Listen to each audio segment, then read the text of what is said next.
¿ya? No tanto como proteínas y carbohidratos.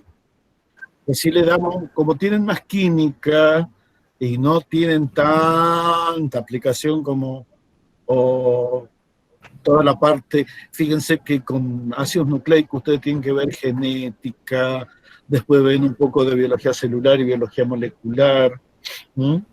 Eh, Ustedes van a tener biología celular como asignatura. Entonces, bueno, van a tener tiempo suficiente para ver. Pero no lo vamos a dejar solo, lo vamos a buscar un día para hablar de ellos, de los ácidos nucleicos. ¿Bien? Le van a dejar que le cuente historias. ¿Bien? Entonces, volvamos a la diapositiva. Vamos a ver en este tema aminoácidos, péptidos y proteínas. Fíjense que estos compuestos son muy importantes para su estudio porque, a ver, de todos los alimentos que consumen los seres vivos o nutrientes, los aminoácidos, los péptidos y las proteínas son esenciales debido a que forman cadenas donde estas unidades que se llaman aminoácidos forman estructuras poliméricas que pueden llamarse polipéptidos, pueden llamarse, perdón, péptidos, polipéptidos, y las más grandes y que no solamente incluyen aminoácidos reciben el nombre de proteínas. ¿Bien? Son los compuestos más caros para conseguir porque nuestra estructura como seres vivos complejos o como seres vivos muy simples están cargados de proteínas. Una célula no es célula si no se encuentran las proteínas, por lo menos en las células que corresponden a los seres vivos en la Tierra. Estos seres sumamente simples o sencillos como son las bacterias, o hasta las formas límite como son los virus. Fíjense que los virus ahora han tomado este año un protagonismo esencial. Son material infectante, es material genético, significa que pueden ser moléculas de ADN o moléculas de ARN que están cubiertas, protegidas, resguardadas por proteínas. ¿Bien? Entonces, fíjense que hasta en estas estructuras que no se consideran seres vivos, ¿bien? Porque para ser un ser vivo, para ser una célula, ¿bien? Comunidad estructural de todos los seres vivos, hay que cumplir algunos requisitos. El metabolismo, la reproducción asexual, sexual, el crecimiento, bien, y la muerte. Resulta que los virus no cumplen esto. No es que se reproduzcan, sino que se meten en el genoma, o sea, en el ácido nucleico de las células, ¿bien? Y ellos hacen sus copias utilizando el material de las células. Es un parásito intracelular. Si hablamos de esto, es un parásito, pero no le damos la asignación del término vida. Bien, no son seres vivos los virus. Los virus, bien, no son independientes. Pueden permanecer un tiempo vivos, como decimos, pero este tiempo vivo, bien, significa de que la reproducción está latente, todavía no ha perdido su capacidad infectante, ni el ADN ni la proteína. Bien, eso es lo que a veces hablamos que estaban vivos los virus. Fíjense que en el lenguaje científico uno no dice que los virus están vivos, dice que los virus están viables, viables. ¿Mm? Bien, sigamos de nuevo.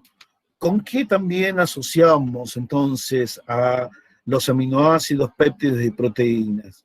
Con todo lo que tiene que ver con alimentos esenciales. Vieron que muchas veces estamos acostumbrados a decir que los alimentos tienen que tener vitaminas, bien, tienen muchas vitaminas. Las vitaminas no son nutrientes, son accesorios o artefactos que debemos consumir o los producen los cuerpos para ayudar en algún proceso metabólico. ¿Bien? Pero, sin embargo, una dieta carente de aminoácidos, péptidos y proteínas es una dieta, bien, que no es nutritiva, no produce los efectos que necesitamos. ¿Mm? Necesitamos consumir proteínas. Y además, ¿saben una cosa, chicos? Estas moléculas son las más cuidadas, las más difíciles de obtener, en el sentido de la procedencia, en el sentido de que tienen nitrógeno. Y ustedes saben que los alimentos con nitrógeno son los más difíciles de conseguir. ¿Alguno ha escuchado alguna vez que los elementos nitrogenados son los más difíciles de conseguir? Chicos, les pregunto, ¿alguna vez leyeron como la alfalfa? No, a ver, no solo la alfalfa, a ver, chicos, entendámonos. Las proteínas, vamos a ver, que provienen, la alfalfa, perfecto, perfecto, pero yo quiero que me digas lo siguiente. Los alimentos que nosotros consumimos, ¿bien?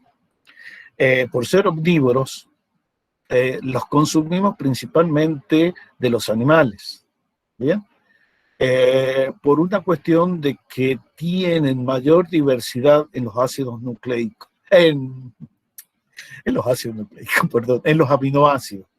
Bien, entonces, si yo les tuviera que preguntar a ustedes, alumnos que han tomado un curso de química general, inorgánica y orgánica durante casi un año, bien, ¿cuál es la causa por la que, como nos dijo Joaquín, vegetales como la alfalfa, bien, toma, bien, o vive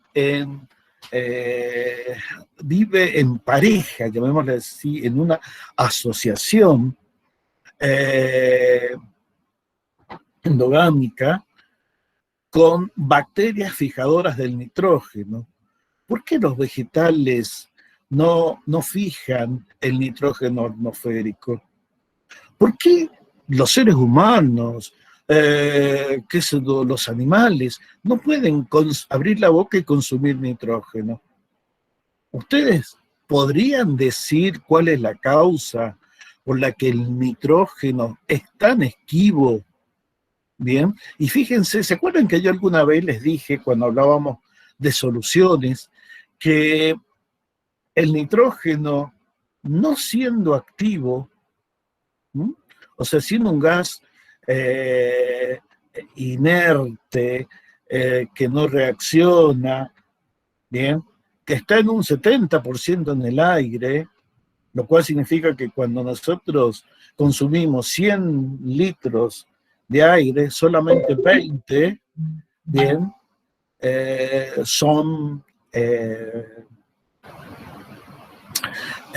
oxígeno, bien. Y entonces, ¿para qué está el nitrógeno? ¿Por qué la naturaleza ha sido tan mala, haciéndonos de que sea difícil conseguirlo al nitrógeno? ¿Alguien me puede explicar ¿Por qué es tan esquivo el nitrógeno? ¿Por qué no reacciona químicamente el nitrógeno? ¿Cuál es la causa por la que el nitrógeno prefiere estar como molécula y no reaccionar? ¿Mm?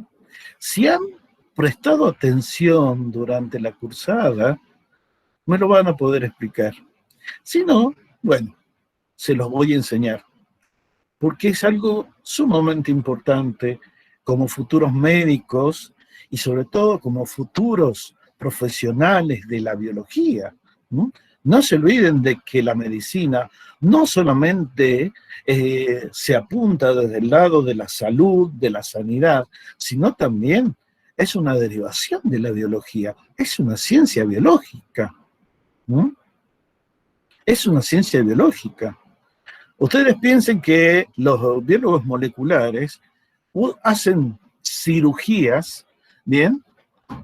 A nivel molecular en las células. Ustedes los hacen a nivel macroscópico o lo harán a nivel macroscópico para reponer un tejido, para eliminar un tejido que, que haya perdido la cordura, ¿bien? O sea, un tejido que deje o no se resigne a morir, como es una célula cancerosa, y deban extirparla, ¿bien? Pero la cuestión es que acá todo tiene que ver, ¿no? Entonces, ustedes van a ser médicos, algunos van a ser profesionales, otros van a ser investigadores, ¿bien? Entonces la pregunta, ¿por qué es tan difícil conseguir el nitrógeno que algunos vegetales, varios, tienen que tener simbiosis, ¿bien? Esta asociación endogámica se llama simbiosis, con bacterias, ¿bien? O con fertilizantes. Tenemos que agregar el nitrógeno, ¿bien? En forma de sales, eh, derivados de amoníaco o derivados de como son los nitratos y los nitritos. Bien, entonces, ¿por qué esto? Sí, se llama nitrofosca. En mis tiempos, cuando era niño, el NPK se llamaba nitrofosca. Eh, pero, a ver, ¿hay una razón que sea tan difícil de conseguir el nitrógeno? Sí, chicos, es muy difícil conseguir nitrógeno por una razón que, eh, que muchos de ustedes no le prestaron atención, porque es lo que sucede. Uno no sabe a veces a qué darle más bola, ¿bien? Y en otras asignaturas hay profesores que directamente no se lo dicen porque lo desconocen ellos. Bien, y es lo siguiente, chicos. ¿Ustedes recuerdan el nitrógeno, qué característica en su distribución electrónica tiene? Se las digo así rápida. Tiene Z7, bien, y sus electrones de valencia son 5, ¿bien? 5 electrones de valencia. Y en la distribución electrónica tenemos 2S2, ¿bien? El famoso para aislado, libre que tiene, y después 2PX1, 2PI1 y 2PZ1. O sea que, ¿qué tiene el nitrógeno? Los químicos dijeron que tiene algo así de una estabilidad, o sea, una disminución del contenido energético, porque cada orbital P tiene un electrón, ¿bien? O sea que a cada orbital P le faltaría un electrón para hacer, ¿qué cosa, chicos? Para hacer un átomo de nitrógeno que alcanzó el octeto. Muy bien, para hacer un átomo que, o sea, recordad, Joaquín, que no se dice para hacer un gas noble, es para parecer un gas noble. ¿Bien? Esa es la diferencia entre ser y parecer. Bien, ellos no van a ser, va a adquirir la configuración. Correctísima la forma de definirte. ¿Y dónde está mi niña celosa Melina, que va a decir de que le estoy dando más bola a Joaquín? ¿Por qué no me contestás vos? Sí, Melina Díaz, contestame, y así también charlo con vos. Ay, porque lo dejó el Juaco. Mentirosa, mentirosa. Sos una celosa. Sos una celosa. Volvamos de nuevo. Entonces, chicos, la naturaleza lo que ha hecho es lo siguiente. La configuración de gas noble que necesita el nitrógeno la alcanza uniéndose dos átomos de nitrógeno entre sí a través de un triple enlace. ¿Bien? Un triple enlace. O sea que la molécula de nitrógeno tiene dos átomos de nitrógeno con hibridación sp, ¿bien? Lo cual hace de que los 6 electrones, los 2 sigma y los 4 pi, ¿bien? Los 2 sigma y los 4 pi estén muy, pero muy apretaditos, ¿bien? Entre los dos núcleos de los átomos de nitrógeno, y eso le confiere una disminución tan grande a la molécula de nitrógeno en su energía, que la molécula de nitrógeno dice, ¿para qué reaccionar si yo estoy bien? ¿Para qué me voy a aventurar en reacciones donde voy a oxidarme, tengo que perder electrones, tengo que compartir? Estoy tranquila, sí. Soy una molécula de dos elementos, ¿bien? O sea, de dos átomos del elemento nitrógeno que viven felices y contentas. Entonces, ¿van a querer reaccionar? No. Bien. Y entonces, ¿qué decimos de la molécula de nitrógeno? O sea, del gas nitrógeno como elemento. Y es una molécula que no quiere reaccionar. Y cuando algo no quiere reaccionar, ¿qué decimos? Es inerte, no quiere cambiar su estado. Entonces el nitrógeno adquiere, bien, una estructura tan bonita de los dos átomos, perdón, de nitrógeno adquieren una configuración tan bonita de gas noble que no quieren reaccionar. Entonces en el aire, bien, fíjense una cosa, al estar él en tan alta concentración respecto al oxígeno, bien, no se está limitando el deterioro. Piensen una cosa, si nosotros consumiéramos oxígeno puro, muy bien, Pablo, es estable, y como es estable, tiene bajo contenido energético. No quiere reaccionar químicamente. Entonces el nitrógeno, ¿qué dice? Y bueno, que reaccionen otros, yo no quiero. Y en el aire, al estar él en un 70%, bien, hace una cosa, disminuye el deterioro celular. Porque toda célula, si viviera solamente de oxígeno, chicos, duraríamos muy poco. ¿Saben? Duraremos tan poco que nos terminaríamos oxidando con tanta cantidad de oxígeno. ¿Bien? Por eso el aire lo tiene en su justa medida, en un 20%, para frenar el deterioro. El oxígeno, está bien, es muy bueno para vivir. Nuestro metabolismo depende del oxígeno, pero el oxígeno no es ningún santo, chicos. Más que colapso en los alveolos pulmonares, Facundo, ¿sabés cuál es el problema? Que el oxígeno, en cuanto entra en contacto con la luz, puede descomponerse y generar radicales libres. Y esos radicales libres van y se meten en las membranas, oxidan a los elementos de las membranas biológicas, ¿bien? Y destruyen las células. Entonces, si yo tuviera que respirar solamente oxígeno, mi metabolismo andaría a 10.000, sería muy acelerado, y por otro lado, se romperían las células, ¿bien?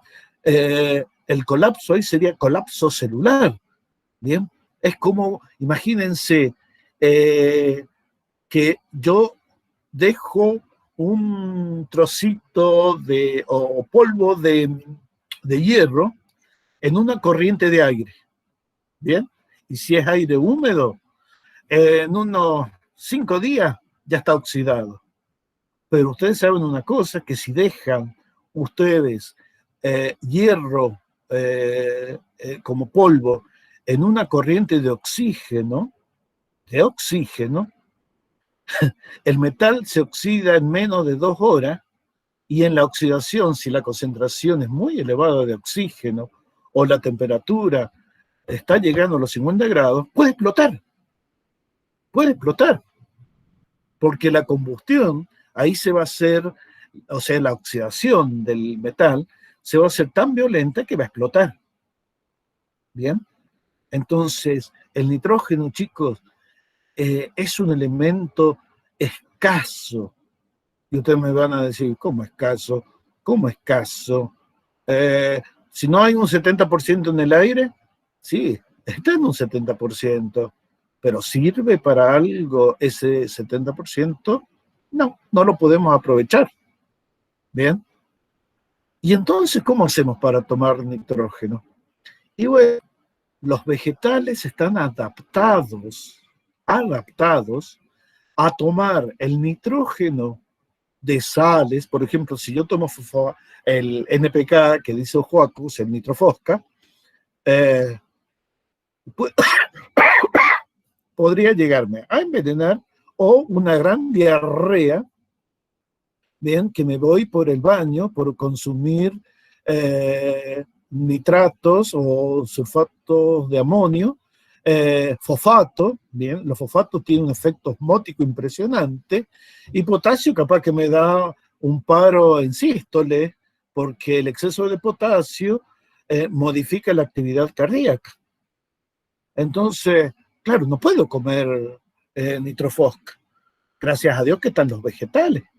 Entonces los vegetales consumen eso y lo transforman en todos los compuestos nitrogenados que nosotros necesitamos. Por eso comemos vegetales. Bien. Y los animales que comemos comen vegetales. Entonces indirectamente también estamos consumiendo de los vegetales.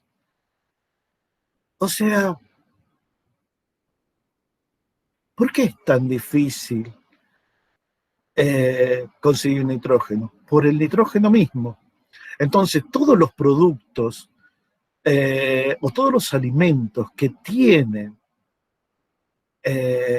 compuestos nitrogenados no deben ser derrochados. No deben ser derrochados. ¿Mm?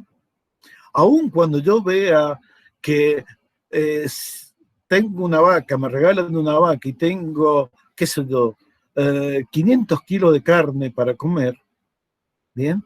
Esos 500 kilos de carne, de proteína que presenta el animal en sus músculos, le costaron a la naturaleza un montón obtenerla. ¿Bien? Entonces, fíjense cómo es tan necesario ahorrar, bien, preservar los alimentos que tienen nitrógeno. ¿Mm? ¿Sabían una cosa ustedes, chicos, que, por ejemplo, en el famoso ciclo del nitrógeno, el nitrógeno nosotros lo eliminamos? ¿Mm? Gracias a Dios es tóxico para el cerebro. Una de las niñas me consultó porque tiene un familiar con problemas en la excreción de nitrógeno, causa problemas neuronales. Bueno, ese exceso de nitrógeno nosotros lo reciclamos, ¿bien? En nuestra orina, en nuestra materia fecal, ¿bien? En nuestra transpiración también eliminamos compuestos nitrogenados. ¿Mm? Y todo tiene un porqué, porque son tan caros estos productos que hay que reciclar, ¿bien? Porque las fuentes son finitas, ¿bien? No son infinitas. Las fuentes vegetales son finitas. ¿Mm? Y fíjense que cuando los cultivos son eh, eh, implacables acopiadores de nitrógeno, los suelos, ¿bien?, donde se desarrolla, quedan pobres. Sus tierras, ¿bien?, o sus suelos quedan muy pobres en compuestos nitrogenados. ¿Lo entendieron, chicos? Esto yo quería que ustedes eh, eh, decírselos, porque es algo de que muy poca gente lo habla, ¿bien?, o lo explica a los alumnos. ¿Por qué es tan difícil?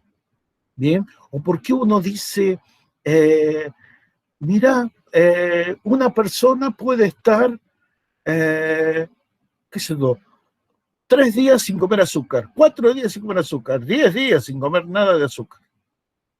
Bien, pero nada de nada, de nada, nada, nada de azúcar. Puede suprimir las grasas. Bien, suprime las grasas. Entonces, ¿qué pasa cuando nosotros no comemos azúcares? Los azúcares son solubles en agua, fácilmente disponibles al ser fácilmente disueltos en sangre y llevárselo a las células para que coman. Es comida rápida, llamémosle, es un fast food. ¿Bien? Después que nos comimos los azúcares, ¿qué comemos? ¿O qué comen nuestras células? Y las grasas. Bien, por algo reservamos grasa. Los que somos obesitos, no me miren a mí, no me metan los pantalones. Los que somos obesitos, o gorditos, queda mejor, es un eufemismo para decir obeso, guardamos grasa, ¿bien? Y cuando no comemos azúcares y no comemos grasa, ¿qué nos pasa? Y nos terminamos comiendo la grasa que tenemos nosotros, hacemos autofagia, ¿bien? Nos comemos la grasa. ¿La grasa se puede transformar en todo lo que necesitamos? Sí. Pero cuando ya no comemos y se consumió todo el azúcar, cuando ya nos comimos, perdón, no comemos más grasa y nos comimos toda la grasa, a la pucha. Ahora, ¿a qué tenemos que echarle mano? A las proteínas.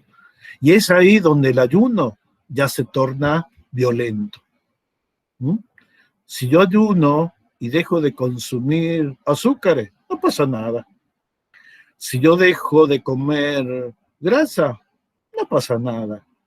Bien, lo que no puedo dejar de comer es proteínas, porque ahí el cuerpo, como las necesita y necesita compuestos nitrogenados, dice, en esa situación desesperante, porque es desesperante, ¿qué hago? Y bueno, tengo que seguir autocomiéndome, autofagia de las proteínas. Y yo les dije que las proteínas es lo más importante en la estructura celular. ¿Mm? Entonces, es lo último que se gasta cuando una persona está enferma, bien, está en convalescencia. ¿Qué sucede? Se le da exactamente. En un primer momento hay una reposición de la masa muscular, bien, pero llega un momento en que es tal su estado patológico, bien, que se pierde la sincronía o se pierde la armonía, ¿bien? Exactamente. Se pierde masa muscular y la persona se torna sumamente delgada porque ha perdido, ¿bien?, masa muscular porque necesitaba alimento. Vamos a ver que los aminoácidos se pueden transformar, perdón, lo vamos a ver, lo van a ver en química biológica y van a ver cómo las proteínas se pueden transformar en grasas y en azúcares para reponer la pérdida. Pero estamos perdiendo lo que les dije yo es tan difícil de obtener. ¿No? Entonces, uno cuando quiere bajar de peso, tiene que tener el control de consumir grasa, ¿bien? Eh, de hacer autofagia en carbohidratos, autofagia en grasas, pero no autofagia en proteínas. Saber hasta dónde voy a bajar de peso sin comerme mis propias proteínas. Bien, dicho esto, ahora sí les voy a presentar esta familia de compuestos nitrogenados que tienen dos grupos funcionales que ya lo hemos visto. Y justamente esos grupos funcionales son, a su vez, grupos funcionales que tienen una definición en el campo de la química general: los ácidos y las bases. Cuando estudiamos ácidos carboxílicos, nos enteramos de que eran ácidos porque el enlace del oxígeno e hidrógeno en el grupo carboxilo, bien, era lábil, se podía comportar como un ácido, bien, de Arrhenius, de Bronte o de Lewis. O sea, de los tres tipos de teoría, los ácidos carboxílicos cumplían la función de ser ácido. Y por el otro lado, cuando vimos en compuestos nitrogenados las señoritas aminas, bien, las aminas, dijimos, son más básicas que el amoníaco. ¿Y por qué? Y porque son hijas del amoníaco. Entonces no van a perder esa posibilidad. Van a seguir actuando como base. Entonces ahora la pregunta es, ¿qué pasa cuando yo tengo en una misma molécula grupos aminos y grupos carboxilos? Bien, entonces esa molécula va a tener carácter ácido y carácter básico. Como lo dice Joaquín, son moléculas, Joaquín, aquí, comando central a Joaquín,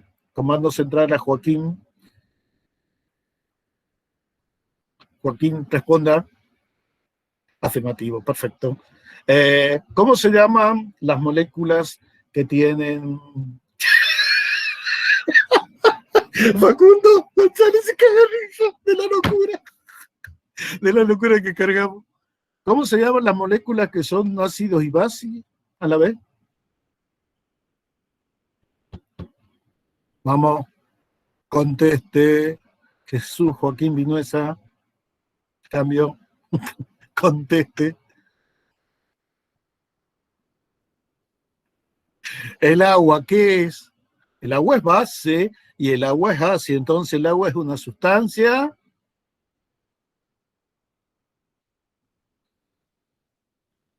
Cacho, vos fuiste al araquero que anfótero, muy bien, Sofi Tarabay, muy bien. Bien, y también se puede usar, ¿qué otra palabra? Anfipático, Joaquín Vinuesa. Vos la introdujiste en una clase y ya te olvidaste. Bien, entonces, son anfipáticas o anfóteras. Fíjense que la palabra anfótero acá también tiene el mismo prefijo. Bien, anfis, ambos. Bien, o sea que estos compuestos pueden actuar como ácido, pueden actuar como base, dependiendo de quién, del pH donde estén. ¿Mm?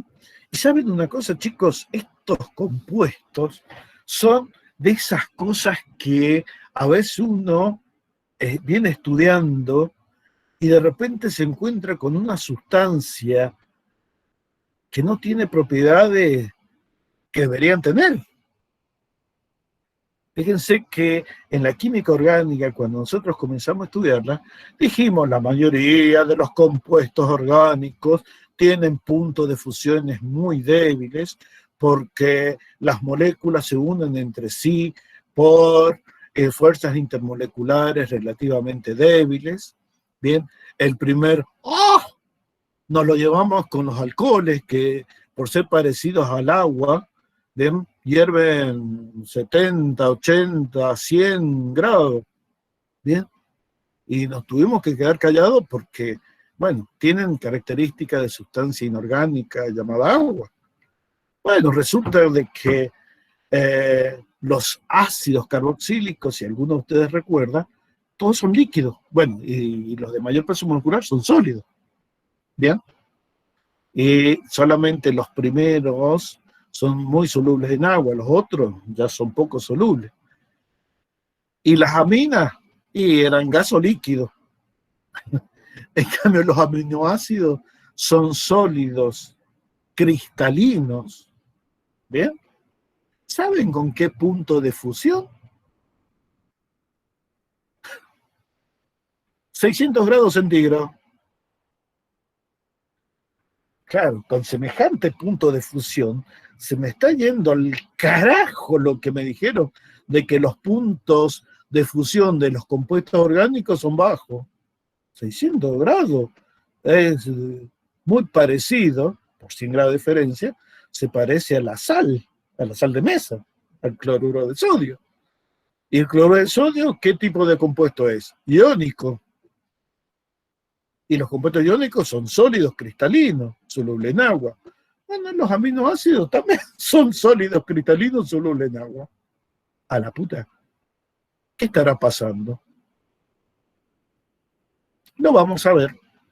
Que estas señores que vamos a estudiar, estas moléculas que se llaman aminoácidos, cuando tienen su estado de agregación se comporta como si fuera un compuesto iónico. Por lo tanto, van a ser sustancias sólidas, transparentes, cristalinas, ¿bien? Son sólidos, cristalinos, iónicos, con altos puntos de fusión. Bien, vamos de nuevo a la diapo y vamos a presentar un poquito sobre su estructura. Acá está dibujada unos aminoácidos que se llaman S aminoácidos o L aminoácidos. ¿Y saben por qué se llaman L? Si ustedes miran las moléculas, ¿qué características tienen? ¿Qué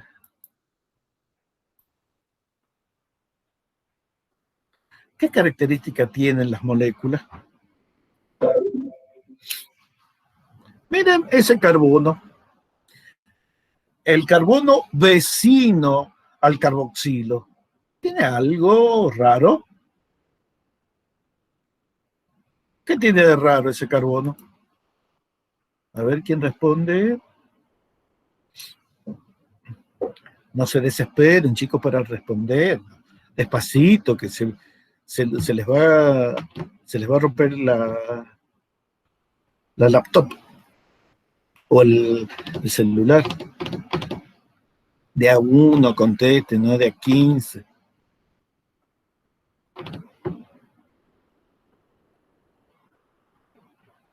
¿Qué hijos de una gran fruta que son? Sí, los sonidos del silencio.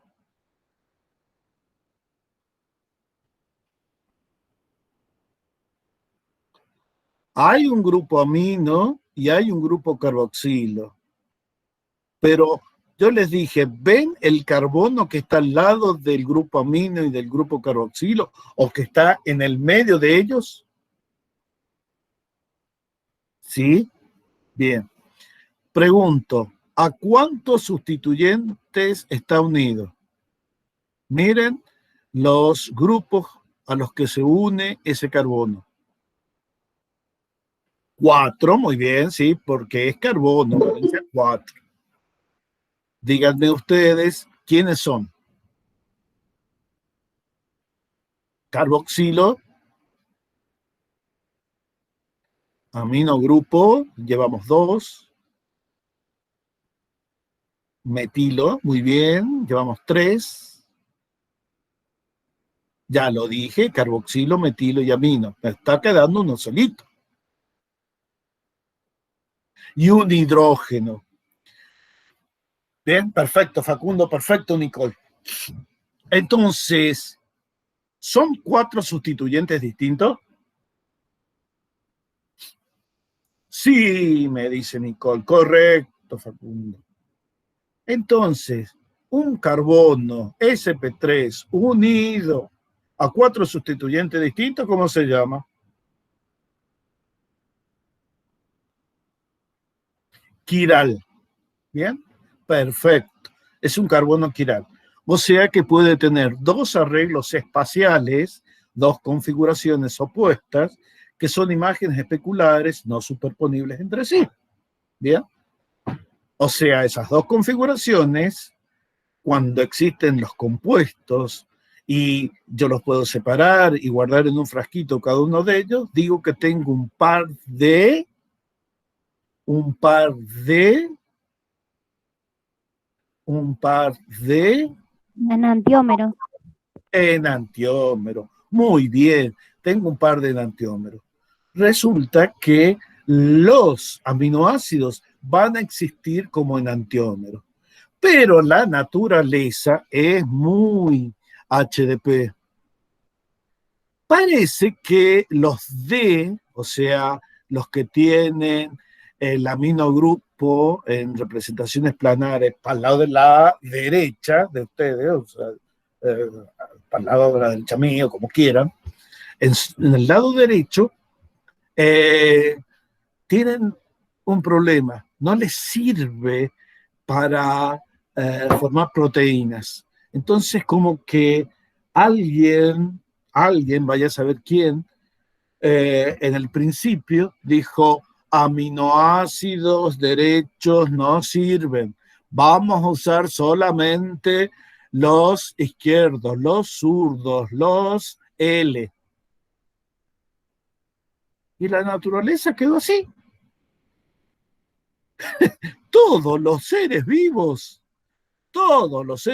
salvo alguna pequeña excepción, como por ejemplo las bacterias, que en una capa de protección tienen aminoácidos D.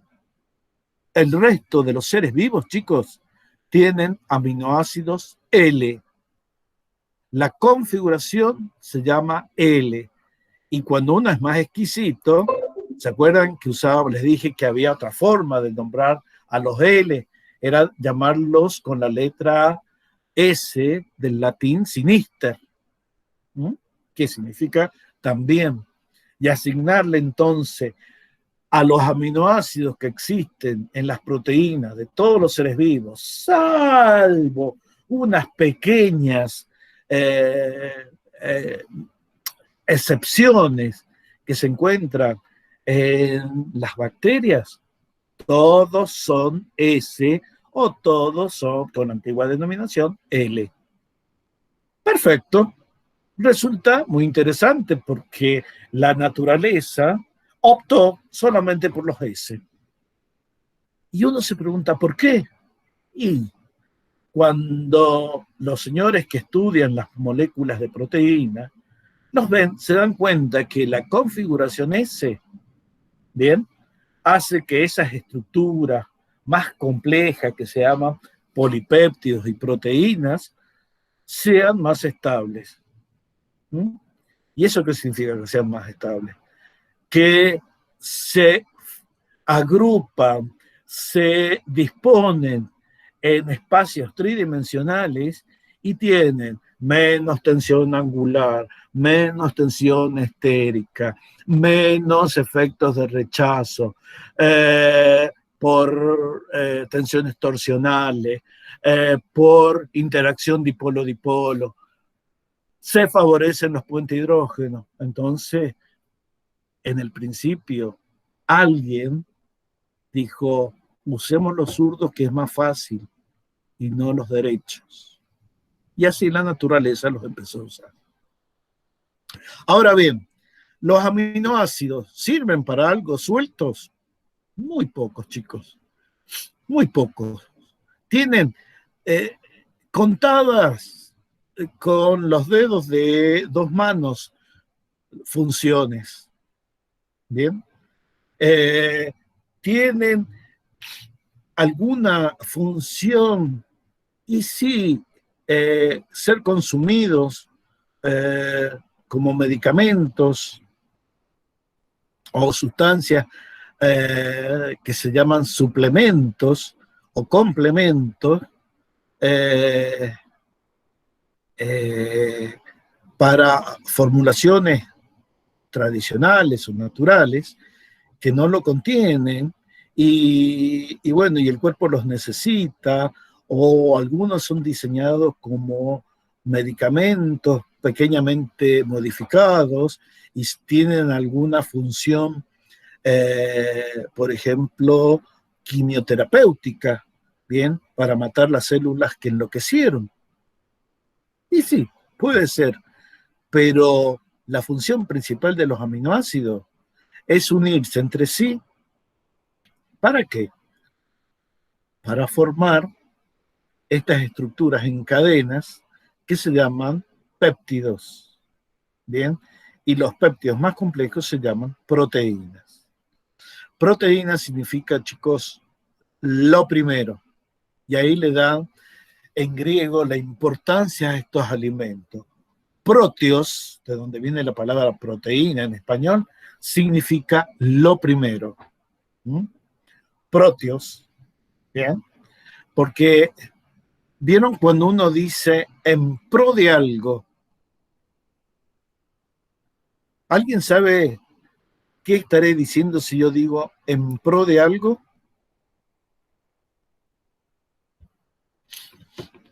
A favor, muy bien. O sea que los dos, chicos, correctísimo, a favor, bien, en pro de algo. Y cuando lo usamos como prefijo, justamente estamos diciendo que le vamos a dar tanta importancia que va a ser fundamental.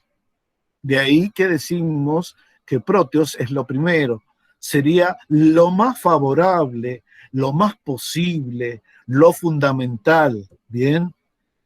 Entonces, acá le estamos dando el papel de fundamental como alimento, como nutriente a las proteínas.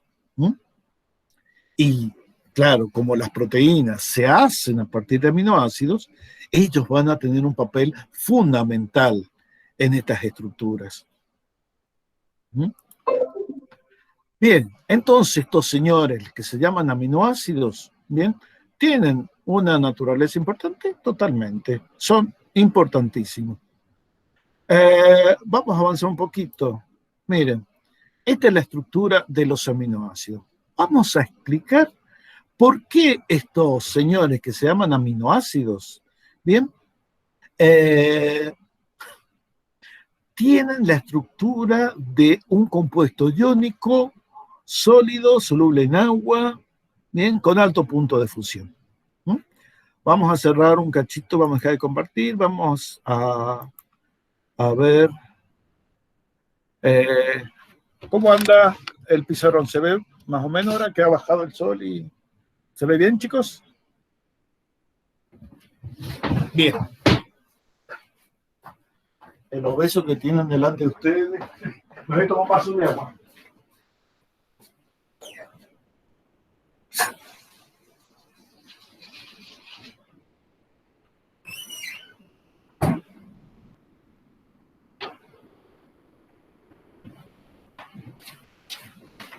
Qué costumbre que tenemos los argentinos de avisar a dónde vamos, ¿no? Vamos al baño, avisamos. Vamos a, ya sea lo primero o lo segundo, avisamos. Vamos a dormir, avisamos. Todo, avisamos. Miren, mis niños. Vamos a poner un carbón de CP3. Este es el esqueleto principal. ¿Bien? Acá voy a dibujar el grupo funcional carboxilo.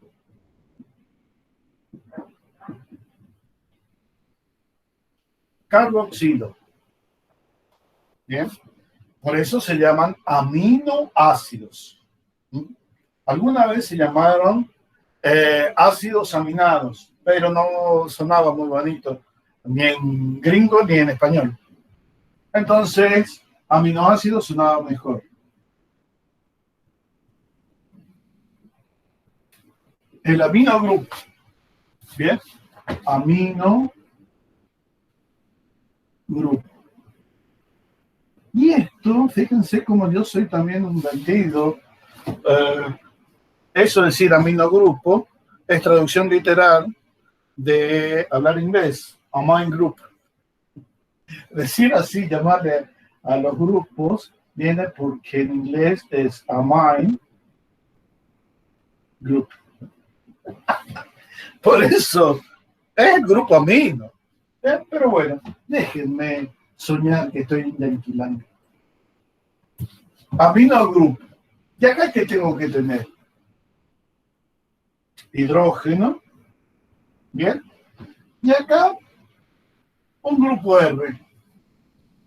¿Qué es el grupo R? Una cadena que puede ser hidrocarbonada, puede ser aromática, puede ser una cadena larga, puede ser un ciclo, puede ser un ciclo.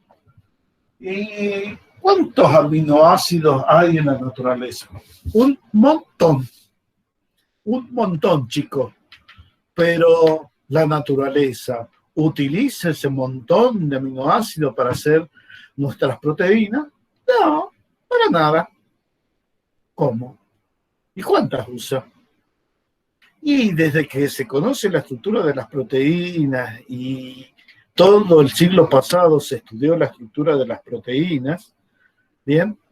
Y se terminó diciendo o confirmando que de toda la fuente de aminoácidos que puede existir en la naturaleza, solamente 20 aminoácidos distintos son los que se usan para hacer la proteína. Exactamente, 20 aminoácidos, que se llaman 20 aminoácidos proteicos. ¿Bien? 20 aminoácidos proteicos.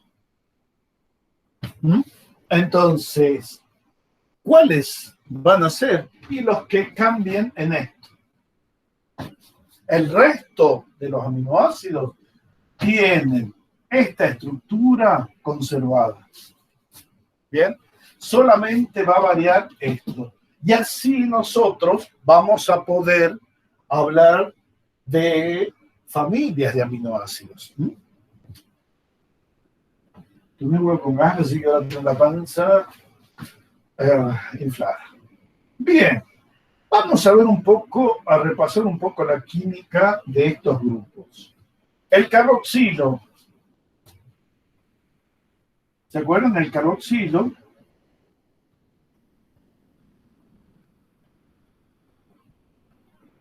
Lo dibujé como grupo. Se puede disociar. Si yo pongo acá agua, se disocia.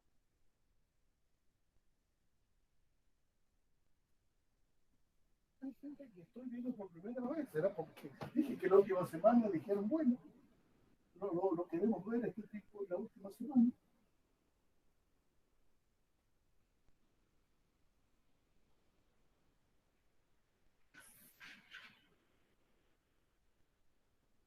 Bien, o sea que el grupo carboxilo se va a disociar. Cuando vimos el tema 6, dijimos que los equilibrios de disociación, equilibrio ácido-base, son gobernados por una constante que se llama constante de acidez, ¿bien? Que es igual al producto del anión por la concentración, perdón, acá la concentración del anión por concentración de los iones de hidrógeno y abajo concentración del ácido sin disociar. ¿Bien?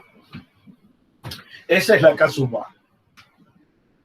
Y ahí podríamos decir, dependiendo del valor de K sub A, si era un ácido carboxílico fuerte, si era un ácido carboxílico débil, etcétera, etcétera, etcétera. ¿Bien? Perfecto. Ya vemos que ese grupo va a actuar como un grupo ácido. Pero el amino, ¿qué tal acá con el amino? Bien. Resulta que el amino grupo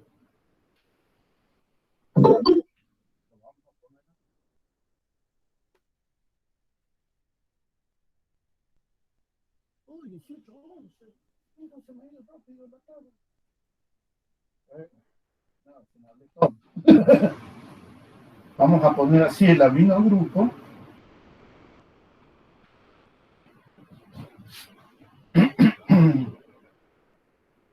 Eh,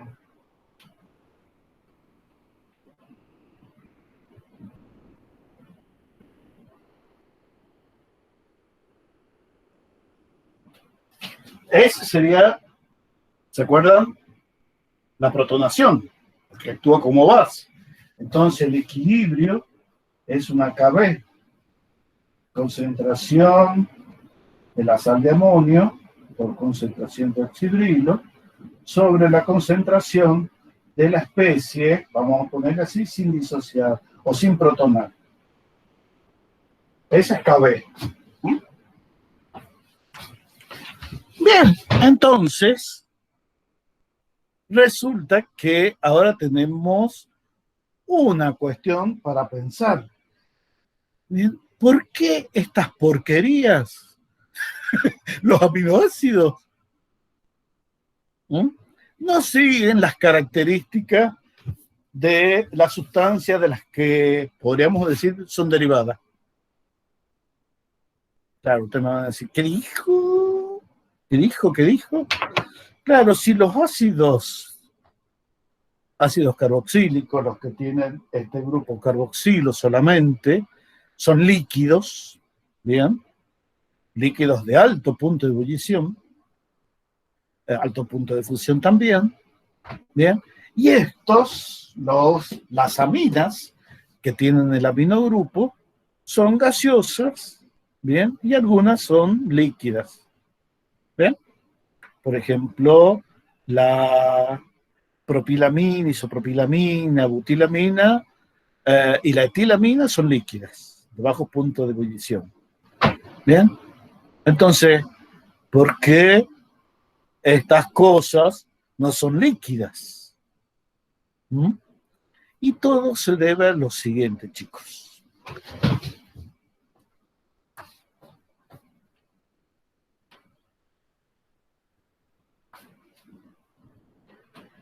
En el estado de agregación más estable, el aminoácido lo que hace es lo siguiente. Saca a relucir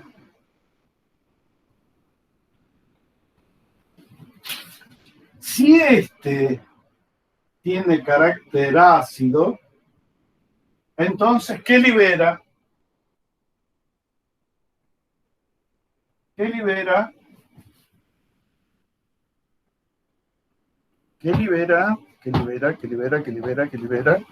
Protones. Protones.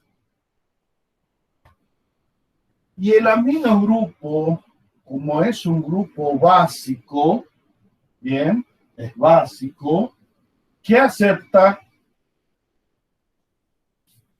¿Qué acepta? Protones. Muy bien. Entonces,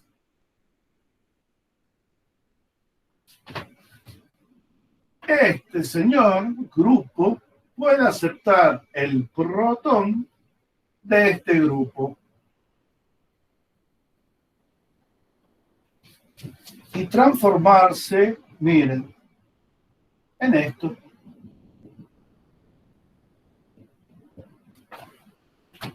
¿Qué sucedió ahí? ¿Qué sucedió? ¿Alguien sabe qué sucedió?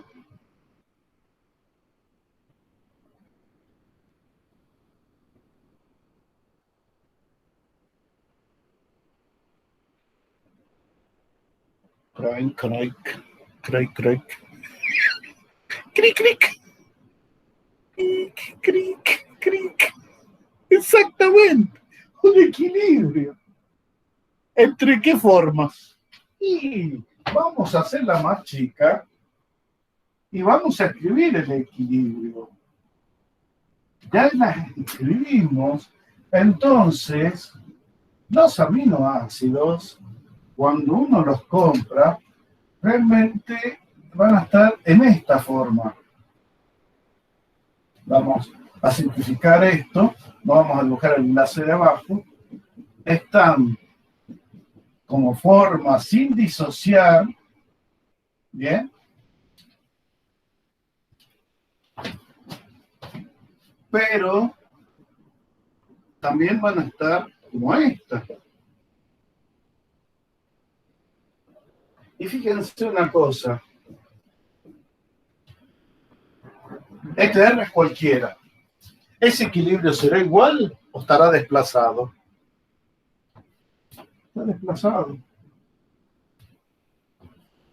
Oh, miren, y acá, estúpido de mí. Esa es la forma aniónica. ¿Qué ha sucedido? Como nos dijo Joaquín, un equilibrio. Bien. Ese equilibrio es porque un protón se pierde del oxidrilo del grupo carboxilo y va a parar al aminogrupo. Pero, ¿por qué está desplazado hacia esa estructura? Y porque esa estructura, fíjense, indica de que le dio fuerza al carboxilo para protonarse, bien, para desprotonarse, y hay suficiente valor o fuerza o energía para protonar el aminogrupo. Bien, y saben otra cosa, chicos, esta estructura sí implicaría que las moléculas tuvieran que unirse por puente hidrógeno, bien, por enlaces dipolo, bien, enlaces que, a ver, como mucho, bien, harían líquidos asociados, bien, con puntos de ebullición tal vez que de 150, 200 grados. Ebullición, no fusión. Bien, porque la sal de mesa, chicos, la sal de mesa, que es un compuesto iónico, funde. O sea, recién pasa al estado líquido a 740 grados centígrados. ¿Pero saben a cuántos grados hierve? 1200 grados centígrados. Que en sí no es tanta una ebullición, porque ustedes piensen que cuando la sal se funde, ahí tienen iones. Entonces, como que una vez fundido ya es muy difícil pasarlo al estado de vapor. Sería un vapor de iones. ¿Bien? Un vapor de iones. Entonces, esta forma, si existiera, ¿bien? O que existe un poquito, ¿m? Me va a decirte que las moléculas de aminoácidos se unen por interacciones débiles. Y aquellas, y por interacciones fuertes. ¿Cuáles? Iónicas. Ahora, la respuesta. ¿Qué tipo de interacciones tienen los aminoácidos entre sí cuando se unen? Iónicas. La única explicación del punto de fusión de 600 grados centígrados es que las uniones tenían que ser iónicas. Bien, y eso explicaba el alto punto de fusión, el estado sólido, bien, la conductividad de corriente eléctrica de soluciones. Claro, si hay iones, bien, esto es un ion, y sí. ¿Por qué? Porque tiene de un lado carga positiva y del otro lado tiene carga negativa. Ah, entonces este es un ion como habíamos hablado,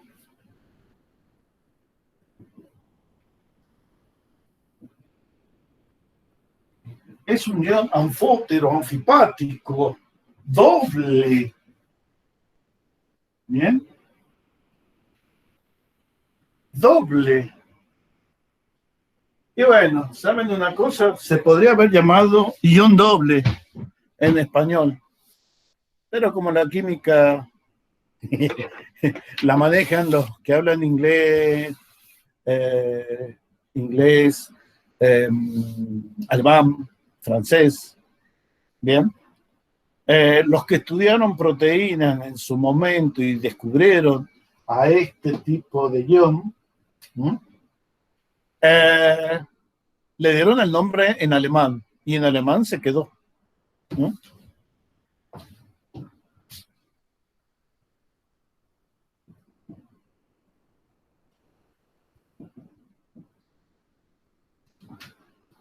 Ese es el nombre.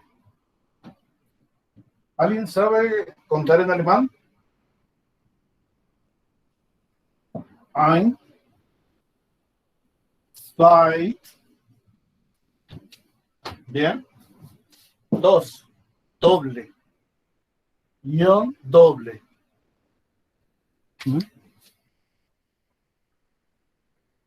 En alemán no es tan difícil. Ein, zwei, drei, vier, fünf, sechs, sieben, acht, neun, 11.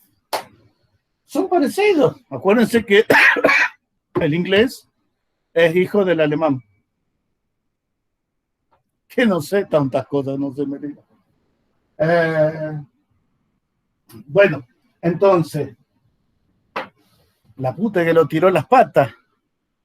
Le tuvimos que dar el nombre, aceptar el nombre del tarado que lo presentó en alemán.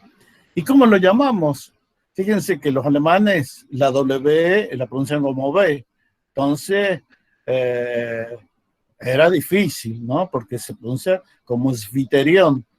Pero los gringos, los ingleses, pronuncian como U, entonces quedó Suiterion. Y al carajo, nosotros lo pronunciamos así, Suiterion. ¿Bien? Los suiteriones, ¿bien? Es esta estructura. Pero ¿saben una cosa, chicos? Esto no ocurre, a ver, cuando está como sólido, ¿bien? O sea, como sal, esto está así, ¿bien? El problema cuando lo disolvemos en agua o lo tenemos en solución, ahí esta estructura que vemos ahí va a depender muchísimo del pH. Ahí se hace dependiente del pH. ¿Bien? Y miren lo que sucede. Vamos a escribir un aminoácido, ¿bien? El más sencillito que se conoce, que es el aminoácido que se llama glicina, ¿no? Antiguamente llamado glicocola. ¿No?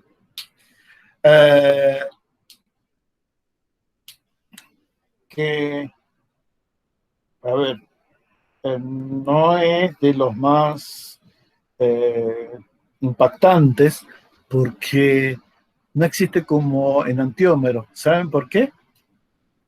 Porque el sustituyente que tiene no es un grupo metilo, sino es un hidrógeno. Bien, entonces el carbono va a estar unido a dos sustituyentes iguales, no va a ser quiral, por lo tanto no va a haber dos configuraciones.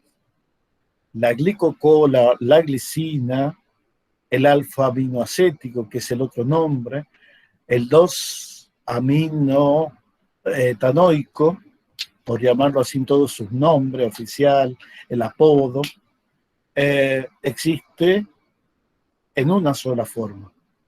Bien, es uno de los pocos aminoácidos de la naturaleza que no existe como enantiómero. ¿Mm? Pero para estudiarlo acá, nos viene de película. Entonces, miren lo que vamos a hacer. Vamos a imaginar que estamos con este aminoácido, la glicina, lo vamos a dibujar acá.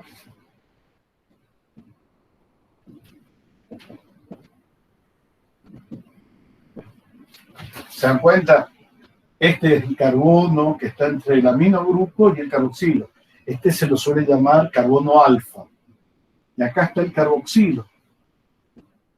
Este aminoácido se llama glicina. ¿A qué no saben por qué se llama glicina?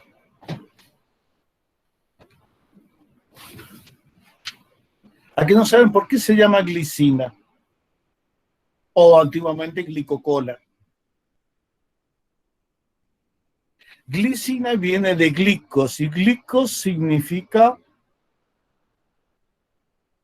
glico se traduce como gluco también. Los glúcidos que nosotros vimos, bien azúcares. ¿Y los azúcares qué característica tienen?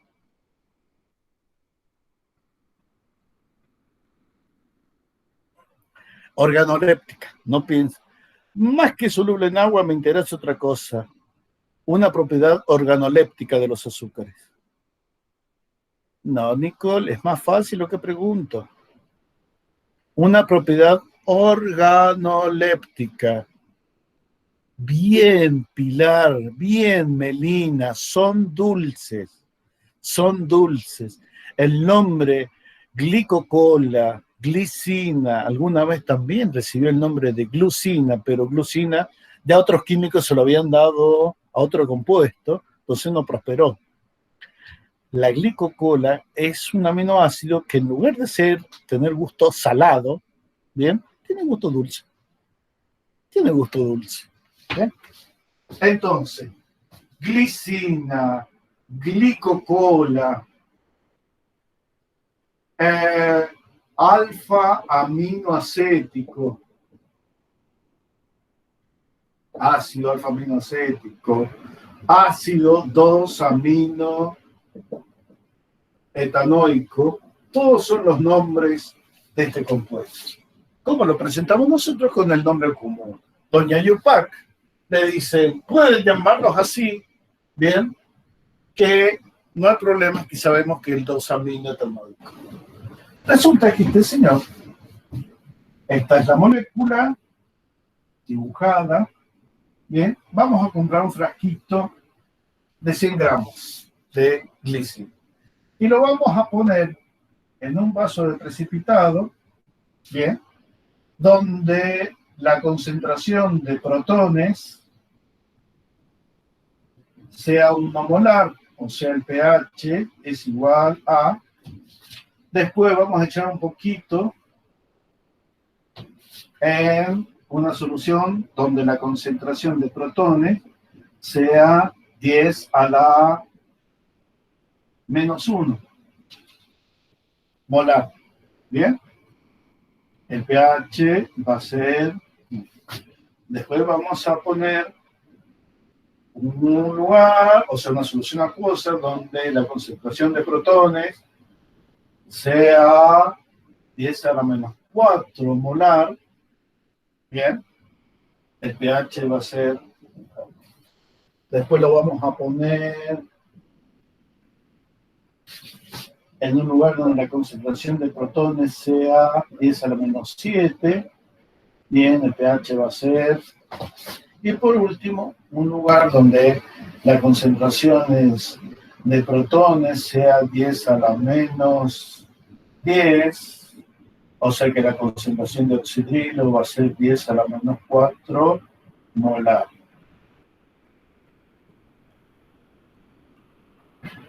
Y el pH va a ser. Bien. Si la concentración es 1 molar, ¿el pH cuánto vale?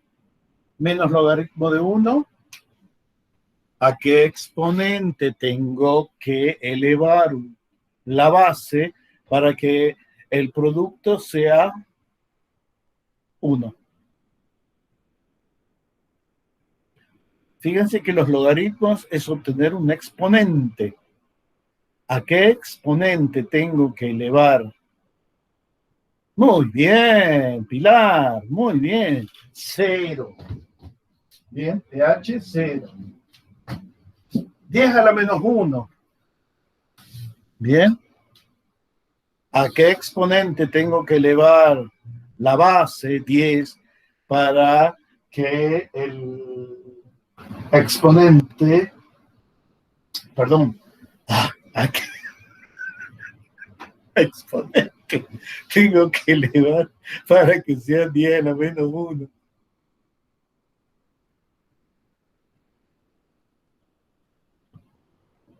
Mira, ya se complicó la cosa.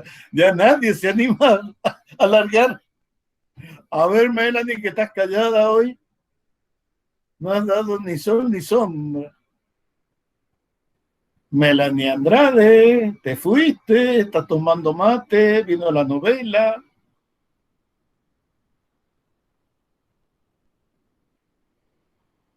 Muy bien. 1. El pH es 1. Ni te había visto. Ni con lente, ya veo. Ni con lente. Voy a tener que comprar unos bifocales porque ya no veo ni de cerca ni de lejos de ningún lado. ¿Qué pasa cuando la concentración de protones vale 10 a la menos 4? ¿Bien? ¿Cuánto va a valer el pH?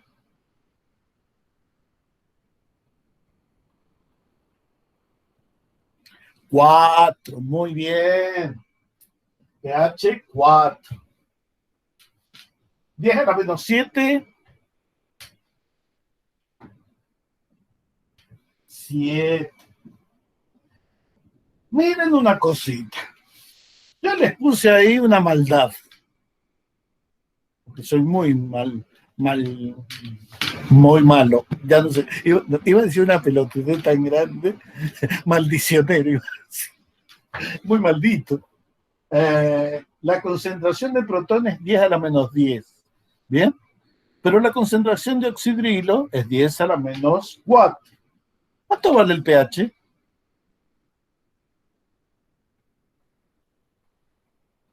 10. Muy bien. 10. Ahora pregunto, díganme, ¿son ácida o alcalina? ¿Son ácida o alcalina? No, acá, Joaquín, mirá el pizarrón. Ahí estoy. Ácida. Ácida, ácida. Esta, muy bien, Facu, tú también. Neutra, muy bien, Pili. Muy bien, Facu. ¿Y acá? Muy bien, Rocío. Neutro, neutro, neutro. Y acá, obviamente, cuando tengo un pH 10, es alcalina. Básica o alcalina. Muy bien. Correcto. Bien. Entonces, vamos a ir poniendo en cada una de esas y vamos a ver qué nos pasa, bien, con el aminoácido. O sea, nosotros, ¿cómo lo compramos? ¿Así? No. ¿Qué les dije yo? Que venía como un polvo cristalino, o sea que tienen que estar sí o sí, chicos, así. ¿Bien? Si no, no podría ser un sólido cristalino. Tiene que estar bajo la forma de su interior. Lo pongo acá. ¿Bien? Vamos a borrar y sabemos que es 0, 1, 4, 7 y 10. Vamos a ir tomando cada uno de esos.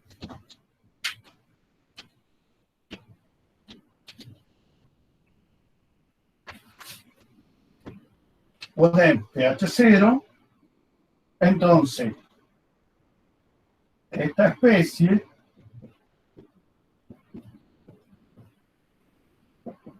fíjense que el grupo carboxilo también se puede escribir de esa manera.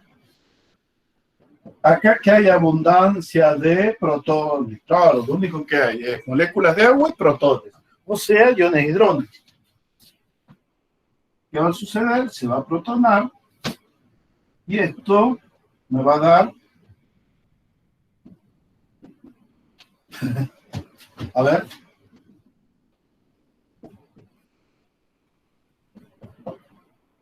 una forma catiónica, aniónica o neutra. Fíjense lo que les pregunto. ¿Eso es una forma catiónica, aniónica o neutra?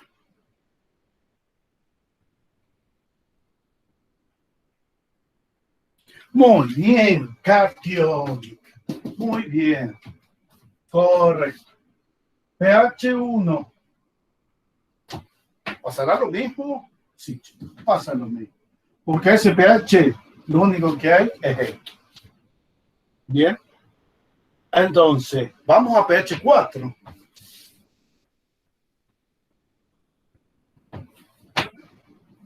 Resulta que pH 4, nosotros tenemos esto.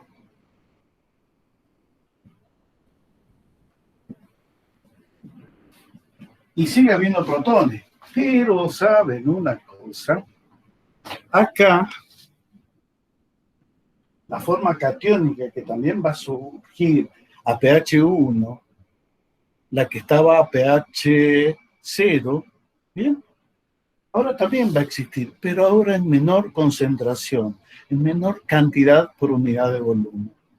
¿Saben por qué?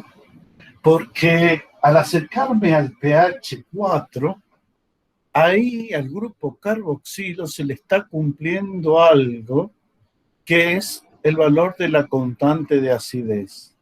El valor de la constante de acidez dice que a pH 4, bien, 4,25, 4,5, el grupo carboxilo ya comienza a rechazar los protones, entonces ya comienza a mostrar su carácter ácido, deja de estar protonado.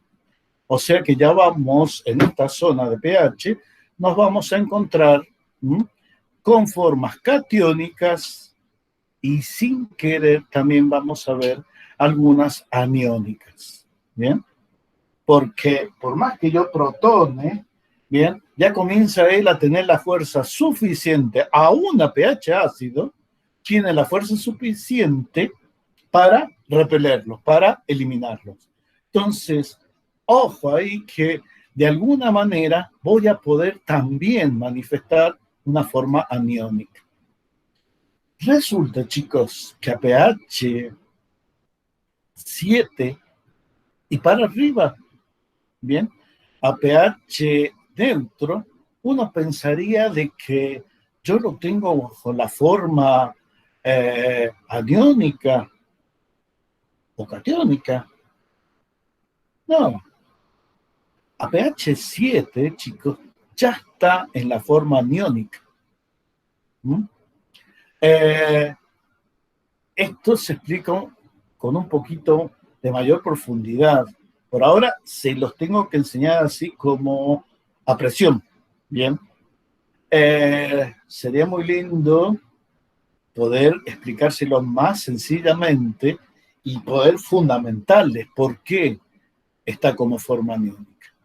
Pero nos vamos a ir derechito, entonces vamos a obviar el 7 y nos vamos a ir al pH alcalino, pH 10.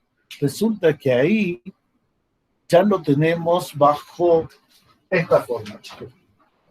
Fíjense que a pH 10 yo lo que tengo era que esta forma catiónica se une con los oxidrilos, ¿bien?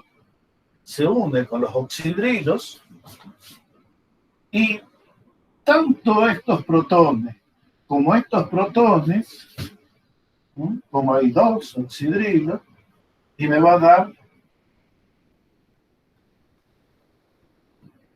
¿qué forma?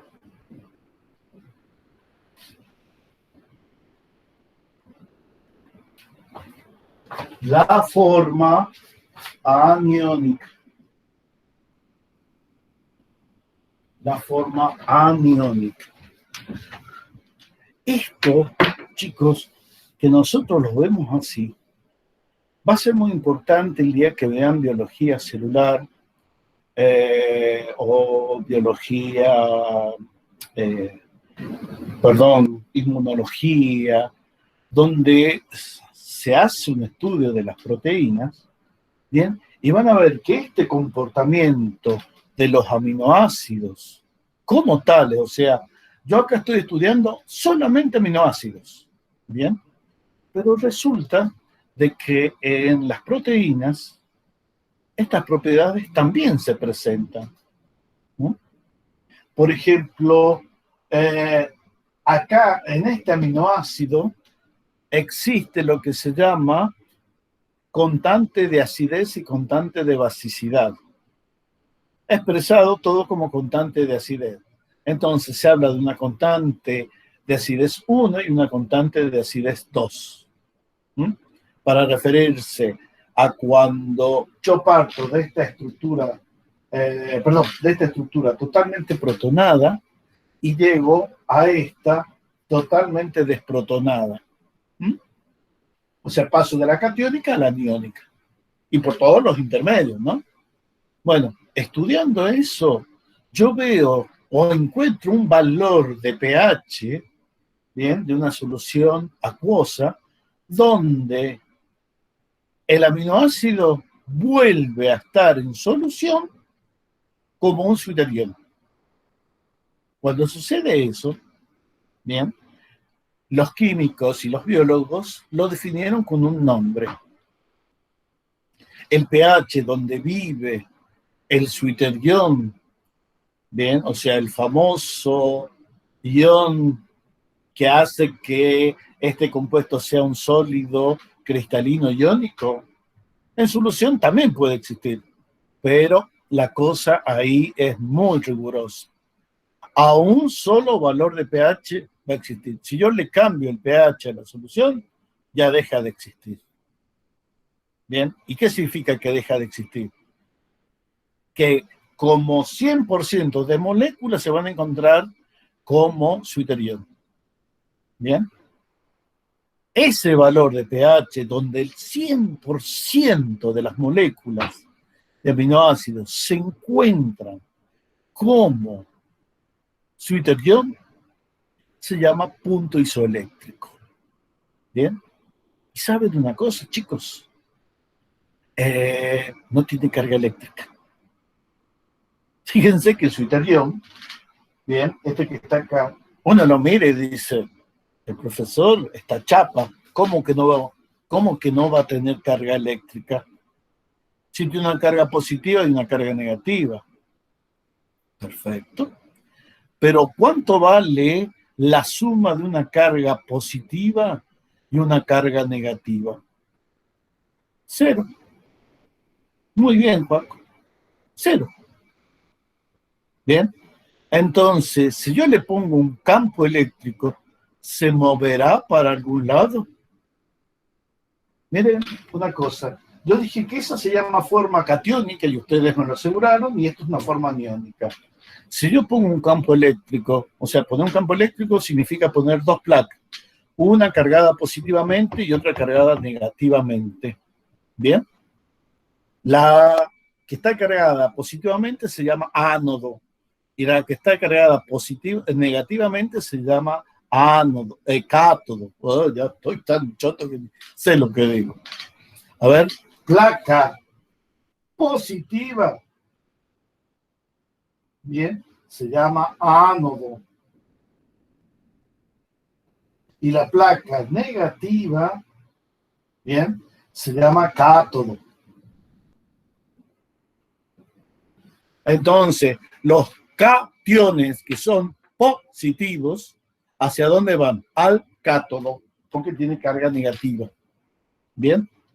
Y los aniones que tienen carga negativa, bien, ¿hacia dónde van? Hacia el ánodo que tiene carga positiva. ¿Bien? ¿Y qué le pasa al suiterión que tiene carga 0? ¿Para dónde va? ¿Para dónde va? Niño Nacho, ¿para dónde va? Niño Nacho. Así el otro día me hacía risa. Para ningún lado. Exactamente. Para ningún lado. No van a ningún lado, chicos. No se mueven. ¿Bien? Y hay una técnica que alguna vez seguro que la van a sentir nombrar, que sirve para mover proteínas, péptidos y aminoácidos, que se llama electroforesis. ¿Bien? Y bueno, ustedes saben que las proteínas, los polipéptidos, los péptidos, también tienen su punto isoeléctrico. Y sí, porque si es la suma de aminoácidos, siempre va a haber un grupo carboxilo libre y un grupo amino libre.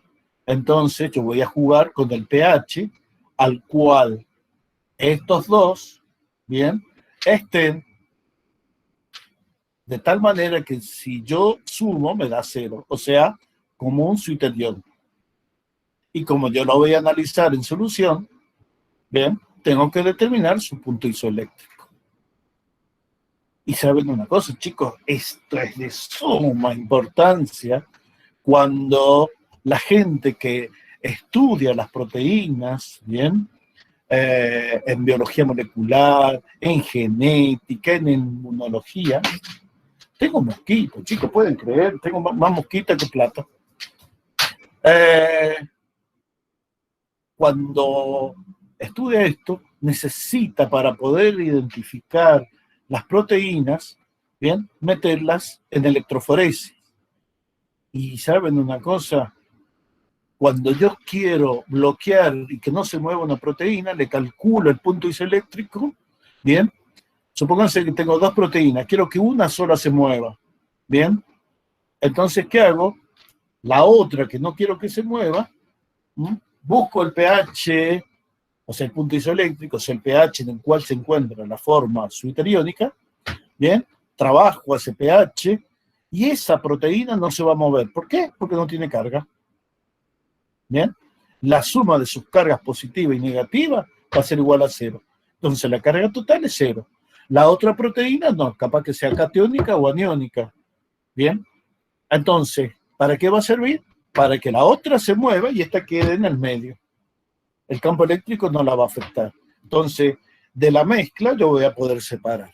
Para eso sirve la electroforesis. Y por eso también es tan importante el conocimiento del punto isoeléctrico en las proteínas o a veces en los aminoácidos. Bien, hay un dipéptido muy importante en los últimos 30 años, se ha hecho re famoso ese dipéptido, que es el NutraSweet o aspartamo.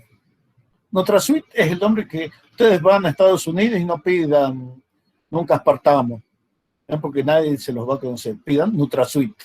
Es un edulcorante, ¿bien? No calórico, y está formado por dos aminoácidos, aspartico, ¿bien? Y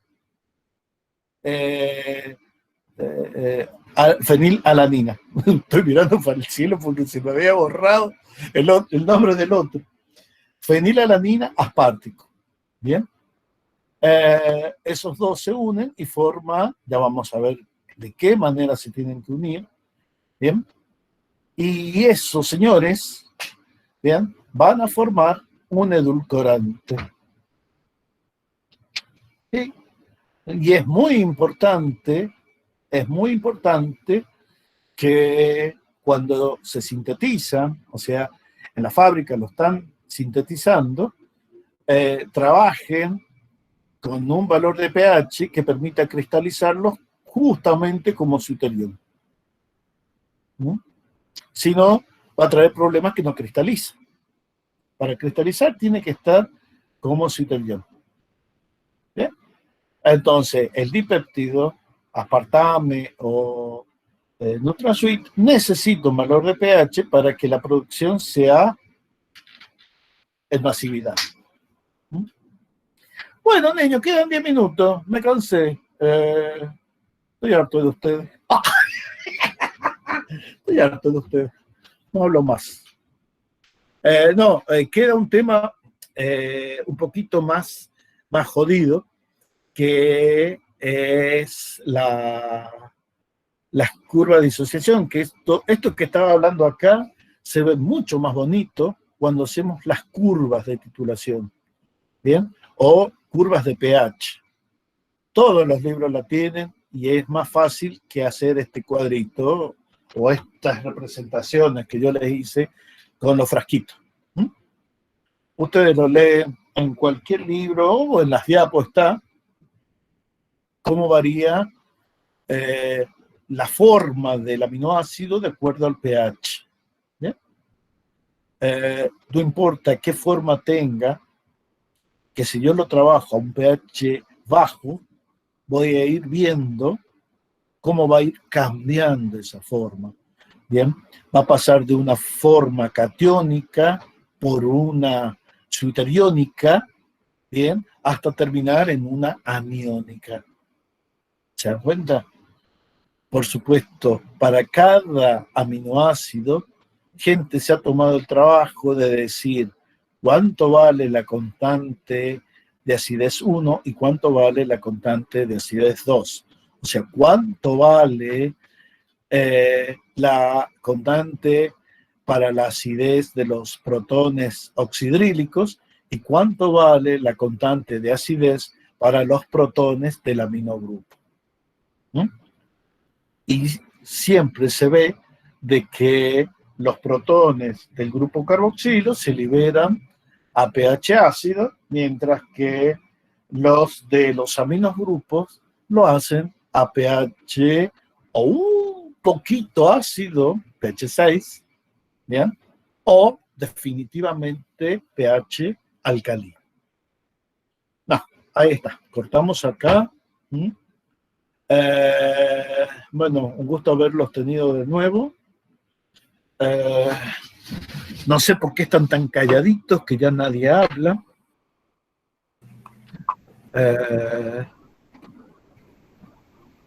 Sí, por supuesto. Vos sabés que hay un